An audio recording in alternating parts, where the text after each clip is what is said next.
बिस्मिल्लाहिर्रहमानिर्रहीम। आज हम अपने ज्योग्राफी पोर्शन का एक नया चैप्टर स्टार्ट कर रहे हैं, that is the river Indus and its plain. यानी पाकिस्तान का जो सबसे बड़ा रिवर और दुनिया का 7th largest river, river Indus.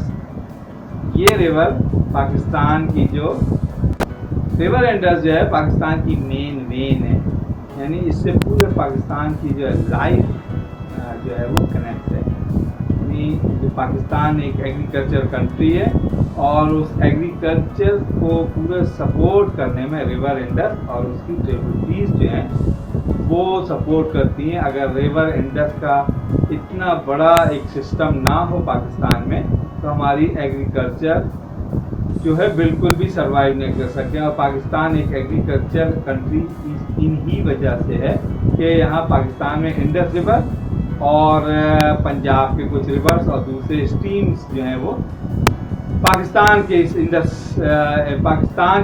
Agriculture system को सपोर्ट करते हैं। हमने अपने प्रीवियस चैप्टर में क्या बताया था? प्रीवियस चैप्टर हमारा था वेस्टर्न हाईलैंड। पाकिस्तान का ये पूरा ये जो एरिया था, यानी ये पूरा वेस्टर्न हाईलैंड यानी पूरा वेस्ट एरिया जो था वो माउंटेनियस, प्लेटो और हिली, और एटलीस्ट यहाँ पे इन एरिया पे वर्ल्ड हाईएस्ट माउंटेन्स जो है वो लोकेटेड हैं, यानी हिमालय, कराकरम एंड सिंधु कश। और कराकरम की एक पाकिस्तान के सबसे हाईएस्ट और दुनिया की 2nd हाईएस्ट माउंटेन K2 भी इसी एरिया में है।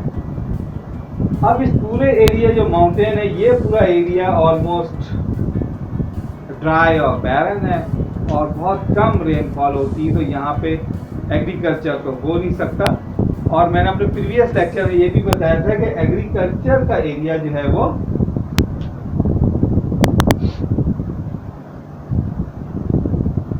ये वेस्टर्न हाईलैंड है और ईस्टर्न एरिया जो है ये पूरा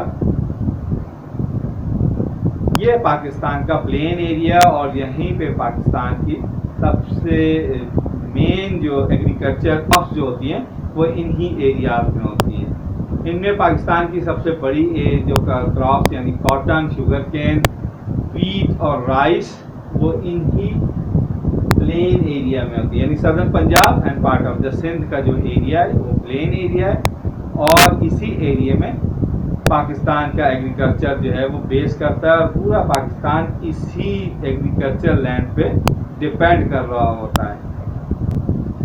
अब जैसा कि इस पूरे चैप्टर का नाम ही है river Indus and its plain, यानी ये पूरा चैप्टर रिवर इंडस के अराउंड जो है वो सर्कुलेट करेगा। यानी हम पूरे रिवर इंडस और इसकी प्लेन एरिया की जो है कैरेक्टरिस्टिक्स और बताएंगे और तो कौन किस एरियाज में जो है वो एग्रीकल्चर होती है।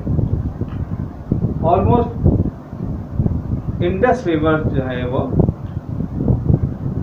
2900 किलोमीटर जो है वो लेंथ है उसकी।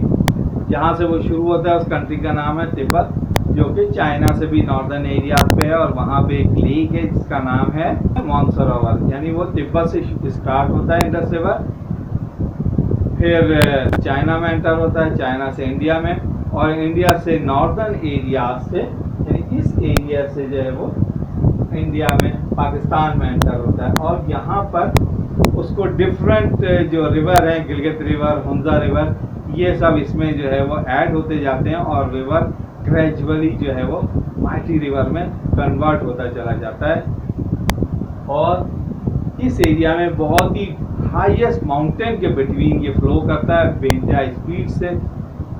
यहाँ पे इसकी स्पीड, फ्लोइंग स्पीड जो है बहुत ज़्यादा होती है और बहुत ही हाई माउंटेन के बिटवीन ये फ्लो करता है। लेकिन जब ये प्लेन एरिया में यहाँ से होता हुआ ये पंजाब के प्लेन एरिया में एंटर होता है तो इसकी जो है विड्थ है वो भी कुछ ज़्यादा हो जाती है, यानी अप्रॉक्स जो है वो 16 किलोमीटर से भी ज़्यादा हो जाती है, और उसकी जो स्पीड भी है ग्रेजुअली बहुत कम हो चुकी होती है, जो कि नॉर्दर्न एरिया में जितनी स्पीड होती है उस रिवर की फ्लोइंग इस प्लेन एरिया में काफ़ी कम हो जाती है। और यही इसकी जो फ्लो की जो स्पीड है, ये हम इसको कैनाल सिस्टम में यूज़ करते हैं और फिर अपने एग्रीकल्चर, पूरा पाकिस्तान का एक बहुत ही माइटी कैनाल सिस्टम है, one of the best, one of the longest जो हमारा कैनाल सिस्टम है, उसमें इस रिवर से जो है वो पानी हमारी एग्रीकल्चर या फार्मलैंड जो है सप्लाई किया जाता है।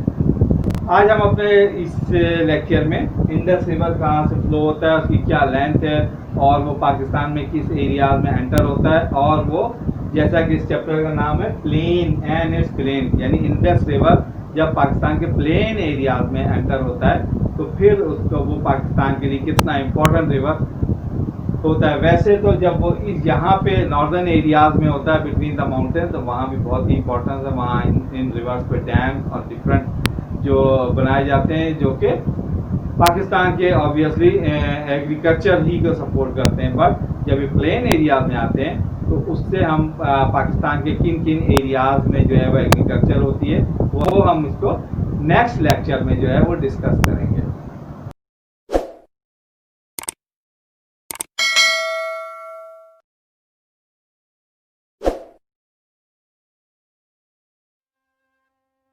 The Indus River is the longest river in Pakistan and the 21st largest river in the world in terms of annual flow.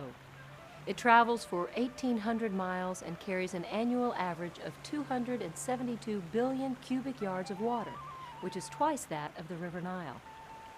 The Indus has supplied water for irrigation on the plains of the Indus Valley since early times. One of the earliest civilizations formed along the banks of the Indus River.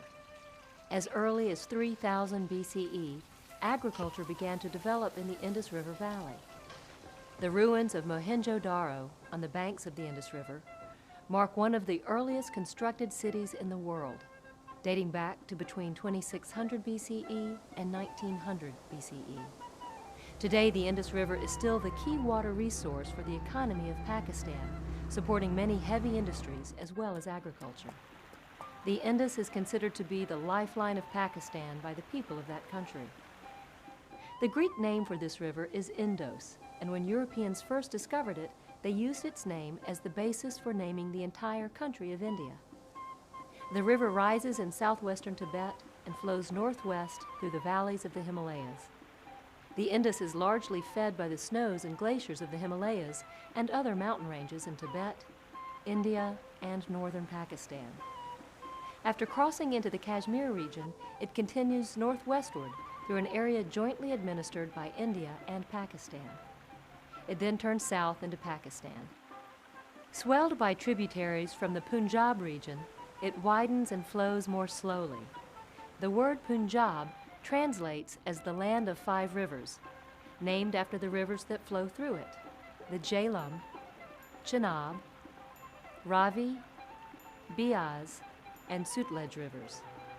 Finally, the Indus empties into the Arabian Sea near Pakistan's port city of Karachi. The Indus is one of the few rivers in the world that exhibits a tidal bore. A tidal bore is when the leading edge of the incoming tide forms a wave or waves of water that travel up a river against the direction of the current. The flow of the river is also determined by the seasons. It gets smaller in the winter, but floods its banks in the monsoon months from July to September.